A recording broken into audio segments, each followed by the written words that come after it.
Hi everyone, Vanakkam. Welcome back to Puduvadi Skill Speak with AP, where we make English learning a piece of cake. ஆமாங்க, a piece of cake அப்படின்னா super ஈஸின்னு அர்த்தம். I'm sure you remember that one. சரி, இன்னும் கொஞ்சம் fun வேஸ்ல நீங்க உங்களையே இங்கிலீஷ்ல express பண்ண ரெடியா இருந்தா வாங்க இன்னைக்கு இன்னும் 2 புது idioms நம்ம கத்துக்கலாம். Are you ready? All right. But before we begin, உங்களுக்கு ஒரு விஷயம் தெரியுமா? இங்கிலீஷ்ல idioms அப்படிங்கிறது ஒரு சீக்ரெட் கோட் மாதிரி. ஆமாங்க, சீக்ரெட் கோட். பட் ஏன் அப்படி? ஏன்னா idioms don't mean exactly what the words say. That is, idiomsல வர வார்த்தைகள் அதோட நிஜமான எக்ஸாக்ட் அர்த்தத்தை குறிக்காது. They add flair and style to your conversations. All right. இன்னைக்கு let's learn 2 புது idioms to make your conversations more stylish. Shall we?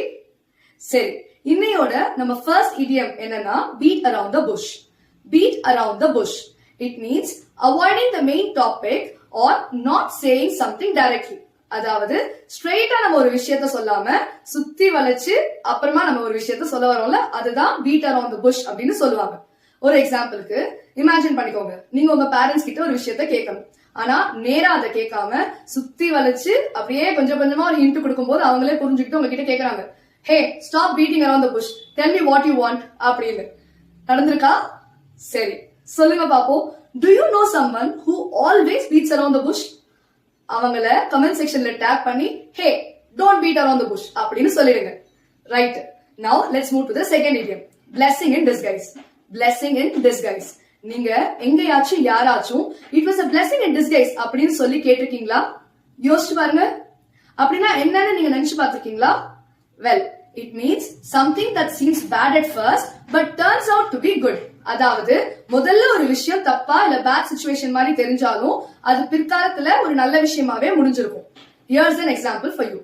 Missing that train was a blessing in disguise because I met an old friend while waiting. அந்த ட்ரெயினை நான் miss பண்ணது ஒரு வகையில நல்லதா போச்சு. ஏன்னா நான் என்னுடைய ஃப்ரெண்ட மீட் பண்ண அடுத்த ட்ரெயினுக்கு வெயிட் பண்ற கேப்ல. So what about you? உங்களுக்கு blessings in disguise ஸ்டோரி இருக்கா? அப்படி இருந்தா கமெண்ட்ஸ்ல ஷேர் பண்ணுங்க. That's it. அவ்வளவுதாங்க இன்னைக்கு. If you loved today's idioms, இந்த வீடியோக்கு ஒரு big thumbs up கொடுங்க. Subscribe to Puduvadi Skill Speak with AP for more exciting English tips. Also, இந்த வீடியோவை share with your friends or anyone who will find it useful. And hey, மறக்காம beat around the bush பண்றவங்களோட ஃப்ரெண்ட்ஸை கமெண்ட்ஸ்ல take பண்ணிட்டு அப்படியே உங்க blessings in disguise moments-ஐயும் கமெண்ட்ஸ்ல share பண்ணுங்க. Thanks for watching. I'll see you next time with இன்னும் நிறைய fun and informative videos. Until then, take care, stay safe, and remember, keep practicing, keep growing. நன்றி.